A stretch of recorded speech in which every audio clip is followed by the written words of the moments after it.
Over the past number of years, music has become an absolute joke. And I wonder what possibly could have caused this. Was it TikTok? No, it couldn't have been. No, it was. It was TikTok, in fact. But it's a little bit more complicated than that. Uh, TikTok has sort of been a double edged sword for a multitude of artists because, on one hand, you look at the number of artists getting signed, the number of artists who have these big songs, the number of artists who blow up. And that sounds fantastic in theory, but unfortunately, most things that sound amazing in theory do not equate in practice.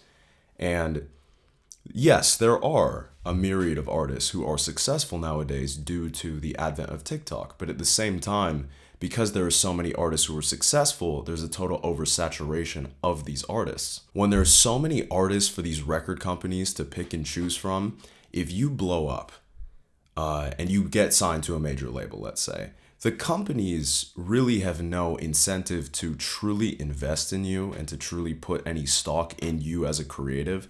Because if you're not performing, then you're out of there. You're washed up, you're finished, you're shot. Because there are 500 more artists that will easily replace you. They're younger, they're more hip, they're a part of the new wave. And you're not, my friend. I'm sorry, I apologize. So yeah, the record companies unfortunately don't really care about these artists. I'm not saying they ever did. I highly doubt they did, but in today's day and age, they don't give a fuck. And due to this here today, gone tomorrow sort of ephemeral nature of musicians and artists, the 5 seconds of fame thing doesn't really create any cultural impact. No one really cares about music anymore. When these songs do become popular, they just turn into memes. Recently, we had the 21, can you do something for? And that just became a meme immediately. And it is true. Like Drake, 21, you guys need to go. You've been in the game for way too long. And the fact that no other artists have been able to replace you as sort of the cultural icons of the time is pretty concerning. But I think TikTok plays a huge role in this. But yeah, it seems as if all of the songs that do truly blow up on TikTok just become trends and no one cares. In today's day and age, the majority of people are finding their music off of TikTok. And I even believe that over 70% of the artists who were signed to major labels in 2020 were also discovered off of TikTok. And this creates an extremely interesting conundrum for the artists because you could have not a song, but a sound blow up off of TikTok. And a 5 to 10 second sound at that, which is usually sped up, slowed and reverb. Also, what is like, I don't understand what the obsession is with the sped up and the slowed down. I get it 100%, but it seems like for a song to become successful, it's pitched up, sped up. So when people go and listen to the song a lot of the time, it doesn't measure up to the sound. What people want to hear is the sound because that's what people are using. And you have to wonder at a certain point because, you have to understand the failed nature of the modern American, which is the fact that they are vain, narcissistic demons from hell who engage pretty much in every aspect of their lives for one reason and one reason only, and that's to be seen. It's to be seen, it's to be validated, it's to be given attention. The algorithm promotes certain sounds more than others. So let's say you did love a song from way back in the day. The algorithm doesn't give a fuck. It's not going to promote it. The algorithm hates your guts. But you know what the algorithm loves? The trendy songs. So when you're doing something trendy, like the Bus It Challenge, for example, your song, or your video rather, has a higher chance of being thrust into the algorithm. And I think there are certain people that listen to a song that is popular based on the algorithm. But I think the majority of people are just using those specific sounds so they can be popular as a result of that sound. No one actually knows any of these songs at all, and that's causing artists to pay, and I'll get to that in a second. But I guess on the topic of amazing music, because everyone always says, oh, music is still really great, it's still fantastic. And I agree. I absolutely agree. But the underground garage band with 11 followers on Bandcamp, unfortunately, is not reaching TikTok. And I wonder why this could be. TikTok is known for its unparalleled intelligence. It's known for its substance, and in no way, shape, or form is it a menial, vacuous hole filled with degeneracy and escaped inmate patients. I can think of that one song by David with the Four. In the back of my mind, you died. I can think of that one, but I mean, does that song even have true emotional resonance, especially lyrically? In the back of my mind, you died, and I didn't even cry. Good song, though, no question. Good on you, David with the Four. Keep going. Keep going. Something I forgot to mention is the type of people who are actually getting signed from TikTok. Lil Huddy, Addison Rae, Dixie D'Amelio, two of my friends. And look, this is the reality, people. I had two friends back in the day who were successful on TikTok. In no way, shape, or form did their content have anything to do with music at all. But they had a certain look, they had a certain style, and they were marketable. And most importantly, they had the numbers. The same record company separately reached out to both of my friends. And they asked them, do you make music by any chance? And one of my friends, who had never made music in his life, said, no, I don't make music.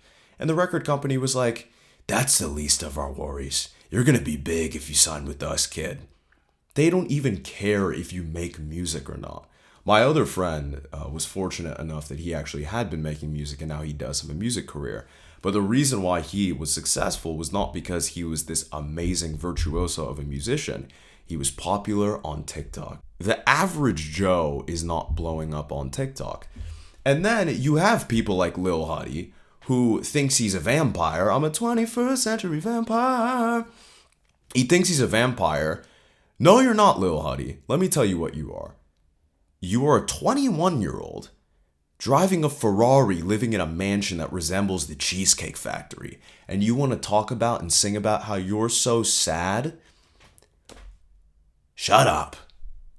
If you're sad, that's fine. But suffer in silence, my friend. Because you're not a vampire. You are a rich kid. You're a good-looking kid. Everyone loves you and everyone wants to be you. Please, Lil Huddy, stop it. And that seems to be a trend with a whole lot of these successful artists nowadays who do blow up on TikTok. They, live in mansions. Dixie D'Amelio is also singing about, sometimes I just want to be happy. I don't want to be happy because I'm so sad. You're in a mansion while black people are getting shot in the face by law enforcement and white men are in schools picking up weapons, modeling their lives after the Riddler and Patrick Bateman. And I just want to be sad sometimes. That really, it's no wonder why none of these artists have been able to make a lasting or compelling cultural impact. You're not relatable. Everything that you're talking about is just, it's no good. You know why Paris Hilton was relatable? Because she was going out to clubs, making fun of people for being poor and generally just being a bitch. We like that. That's what we want to see. Being nice and all this PC shit. No, stop it. Stop it. Be evil. Be the evil 21-year-old driving the Ferrari, not only that you are, but that you deserve to be. Fuck all these people. And that's what your music should be about. Anyway, a little piece of advice. And so many of these artists nowadays are forced into being influencers. You see Doja Cat doing her Instagram lives, although she did blow up from Moo Moo Bitch I'm a Cow, which was a real sort of definitive moment in culture, probably comparable to the civil rights movement. You have her on Instagram Live. You have Ollie Sykes from Bring Me the Horizon posting 900 selfies of him a day. You have Andy Biersack making TikToks. He has no idea how to use social media at all. Andy, I don't need to see you on social media. Your music is enough. Your interviews from 2011 are enough. Your Golden Gods speech is quite enough. And the nature of so many artists is, they're socially awkward people, and they are incredibly creative, and they express themselves through their music. They express themselves through their art and their creativity. And all of that and all of the mystique surrounding them is completely negated when they are telling you exactly what their lives are and showing you their fucking, vegan diet on Instagram Live. I don't need to see that, and I know that they don't want to be that, but I'm sure their record labels are forcing it down their throats. You got to connect with the youth. Connect with the youth and use the filter, I guess, but yeah, you got to do it. And it's disgusting because they've become oversaturated and there's way too much content to even consume. And that's the distinction. TikTok and social media have changed the way that we look at art and the way that artists produce their art. It's no longer art, it's content. I gotta make more content so I stay relevant. I have to make more content so I get more eyes on me. I have to make more content so I don't fall out of love with the algorithm, and hopefully the algorithm doesn't fall out of love with me. And I think so many people deep down just want to be artists. If they're having an off week and they can't create anything, then allow them to take that time. Allow them to take the mental health breaks, as they're saying, instead of just forcing them to crank out more and more and more and more. And at that point, quantity over quality is never the answer, particularly when you're talking about, the artist's creative process. I think that pace as well, the ramped up speed of the world, really, due to social media, has sort of changed the way that we even listen to music. Obviously, back in the day, literally 20 years ago, less than 20 years ago, bands would produce full-blown albums and you would listen to the entirety of the album. And in today's day and age, we live in the single world where artists nowadays are not really even profiting off of albums. I believe Trippie Redd just released a new album. Not that I listened to him, but he released a new album and released every single song, I believe all 18 of them, as singles. Genius, monetarily, but that's kind of the age that we live in. My boy, Ronnie Radke from Falling in Reverse, shout out to Ronnie. He is releasing essentially a single of the year and putting all of this money into the music videos and the marketing, and he's kind of got like these movies, more or less, accompanied by the song that are coming out once or twice a year, and that's boded exceptionally well for him. And the music, by the way, is equally fantastic. Good on you, Ronnie. Still killing it. The king of the music scene, as you've said. I wouldn't be surprised if in a number of years, maybe a number of months, artists will just start putting out 10-second little snippets of songs and releasing that and putting that on streaming. I almost guarantee you that those little snippets will be more popular than the actual songs. It's like the little snippet, you loop it 20 times, boom, now you got 2 minutes. That's what people will listen to. I guarantee it. Mark my words, people. I'm a genius. Rising to prominence as a musician or an artist has always been predicated on flamboyant nature and ostentatious behavior and antics. But now everyone's just a clown. 6ix9ine literally looks like a clown. The Island Boys. I'm an island boy. Clown. Cardi B drugging men and robbing them and openly admitting it, but still being extremely successful and being seen as a role model for young girls. Fantastic. Definitely not a clown world in any capacity. I think without some sort of a gimmick that an artist possesses that kind of causes the audience to laugh at you, without that, good luck being successful. Well, you can always sell your soul, as I'm sure many of these people have done. The live shows have been absolutely ruined. They have been ruined by social media, of course. And I think the lack of live shows for the past 2 years due to COVID, everyone just forgot how to be a decent human being during those 2 years. People forgot what it was like to interact with others socially. And because so many songs and artists were blowing up off of TikTok, people went to the shows exclusively to hear either the one song that they knew off of TikTok or to post TikToks of the show so they could get successful on TikTok. One of the first instances I saw of this were people sleeping while Coi Leray performed at Lollapalooza, singing her Song of a Generation, Diamonds Wet Like Dory, however that song goes. So she's singing that, and then people are asleep on the ground while the set is going on, and people are recording other people sleeping. And then they post it on TikTok. Oh, Coi Leray's garbage, this, and that. But it's just that selfish, narcissistic, self-absorbed American personality trait that it seems as if all of us possess. I want my fame, I want my numbers, even if it means subjugating an artist who by no means is an amazing one, but an artist who certainly works a lot fucking harder than you do, making her look like garbage and probably genuinely affecting her career to a degree. All because you wanted a little fame, you wanted some numbers, fucking idiot. I went to a My Chemical Romance show in October. And I love the band. I know the majority of their songs, and that's not to flex, but the only reason why I'm saying that is because most of the people didn't know shit. They weren't dancing. I'm out there shaking my hips. I'm doing my thing. I'm singing all of the words, and it truly was a great show. And the girl to my left, before the show we were talking, and she was like, yeah, like the band saved my life. They totally saved my life. I was like, oh, we're in for a show tonight. We're going to have fun together. Fantastic. And the only thing that she knew was I'm not okay. And, Gerard, after, the song is like, all right, everybody scream. She's like, ah. That was it.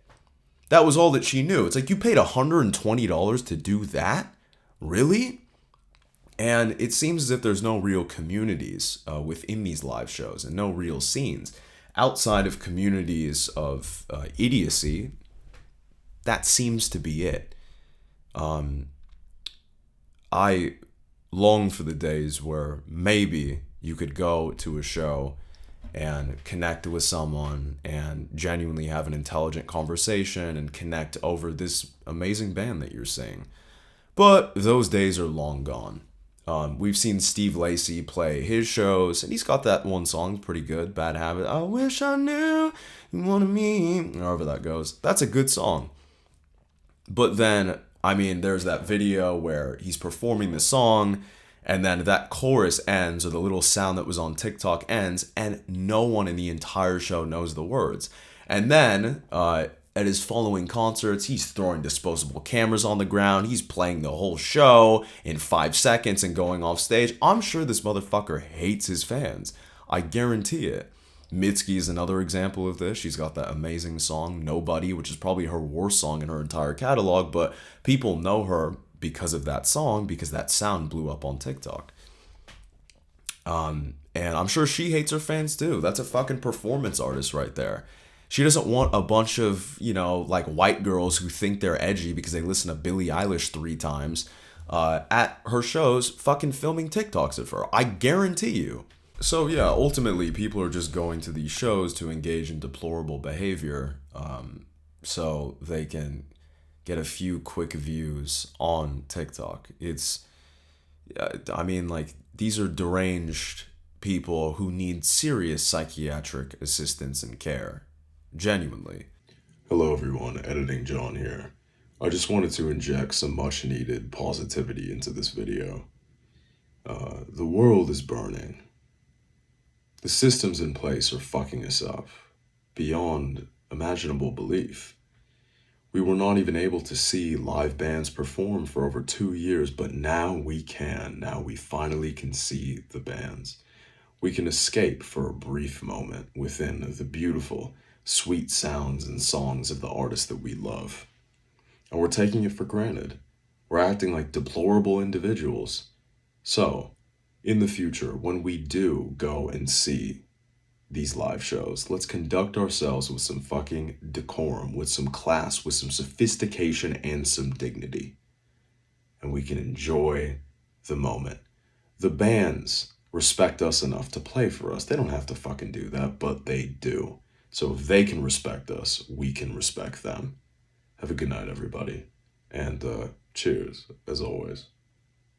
TikTok has also done an amazing job at resurrecting the corpses of so many old bands and old artists.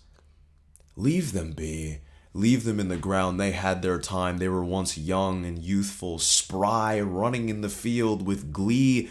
Not anymore. These people are old. They're done. It's finished. If some of the bands that I love are brought back on TikTok, I'm just going to kill myself. Why not at that point? Because the band and the song will be ruined. And then if I do want to go to a show, it's going to be filled with a bunch of losers. I grew up listening to Henry Mancini, courtesy of my dad. My dad had amazing music taste, and from there, I sort of went down the alt-Italian 1960s kind of smooth jazz pipeline, and from there I found Piero Piccioni. A few weeks ago I saw this video, and it was a TikTok trend, and it was, "Want to break from the ads? Want to break from the ads? Want to break from the ads?" And then to my dismay, I heard one of the most beautiful pieces of music that I know. And it's Piero. Leave Piero alone. He doesn't want to be on TikTok.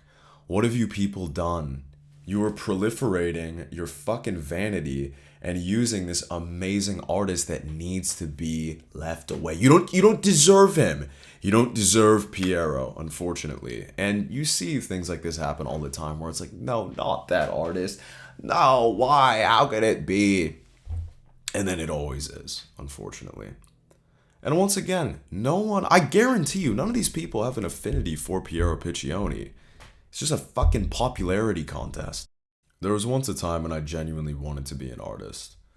I wanted to get on stage and shake my hips and scream and write semi-mediocre songs that a very small minority of people resonated with, but at least there were a few people nonetheless. But those days are long gone. They're over. That dream is dead.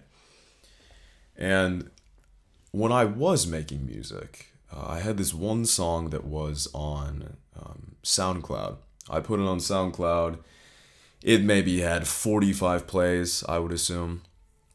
And then, out of nowhere, there was a celebrity who liked the song. And because that song was liked, it was in her likes on her SoundCloud.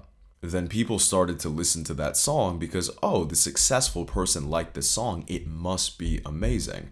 I can put the comments on the screen. They are absolutely ridiculous. And this song is complete and utter garbage in my mind. It's not good. I was still learning. I was figuring it out. But then from there, the song started to gain traction. Then it got 10,000 plays and 20,000 and more and more and more. And then I started to get texts and, little messages from people that I knew in my immediate life. And they're like, bro, this song is fire. Like, damn, like you next up, this, and that. And the only reason why they believed that, and the only reason why they told me these things was because the song was already popular.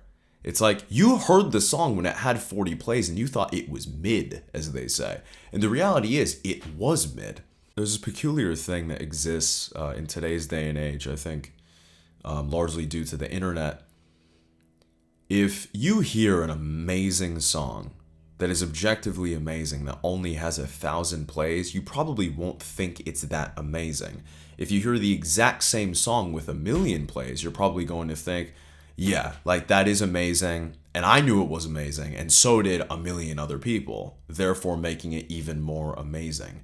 It's very strange how that works. So yeah, I would have a bunch of Fairweather fans, and probably a lot of lunatics as fans as well, who are coming down to the meet and greet. They're filming me. Oh, it's going on TikTok. I'm like, oh, sure, give me your phone. I'm going to blow it to smithereens with a rocket launcher. That's the reality. And then you won't have a phone anymore, and it's going to be fantastic. TikTok will be eradicated from your life. So you don't have TikTok anymore, but then there will be all of these deranged idiots probably in the pit, in the mosh pit, doing dumb shit, filming more TikToks, and they probably won't know any of my songs they won't know any of my songs except the one that has the popular 10-second sound on TikTok. Also, I tried to make TikToks back in the day. There is nothing more shameful, nothing more excruciatingly painful than setting up that phone and doing some weird dance and not saying anything. It's impossible to truly convey who you are in an authentic manner. If anything, it's exactly the opposite. You have the ring light and you have the phone and the filters and all of this garbage. It's literally as many takes as you need. It's not real and it's not authentic. And to me, that's just something I can't ever be proud of. I'm predicating my entire career on a lie if I were to do that. And all in all, I never even use this word, but it's just cringe as fuck. Genuinely, it's cringe to do that, especially at my age. I'm 24, I'm getting old, I'm an old man. I can't make TikToks anymore.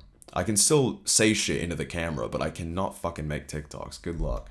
And then let's just say that I get a hit, I'm famous, and I have substantial success within the realm of music. Then I have to go to red carpet events and rub shoulders with a bunch of weirdos. I have to hang out with just like people who I think have horrendous music, and I have to tell them that their music, yo, bro, that's fire, bro. Like, I really fuck with you. We should do a collab. I'm talking to Lil Nas X Montero. I'm like, hey, yo, bro, like, I should have been twerking on the devil too, no, I'm never going to do that. I'm hanging out with weirdo Machine Gun Kelly, weirdo Megan Fox, and like applauding all these people. They're walking up, they're taking it seriously. It's all a big fucking joke. It's all a game. The record companies own you. You have no genuine agency over your life in any way. Most of you probably sold your soul. I got Billie Eilish to my left. That's not my left, but that's okay. I got Billie Eilish to my left and to my right. And, I hear her just whispering in the corner, I am so sad, but essential oils and Satan make me happy. That's where we're at. So even if you are able to get successful, you're going to be in weird meetings, weird relationships. Now suddenly you're on an island. That's what being an artist is in 2023. As always, ladies, gentlemen, and everyone in between, please be sure to dislike the video and unsubscribe. Dislike and subscribe.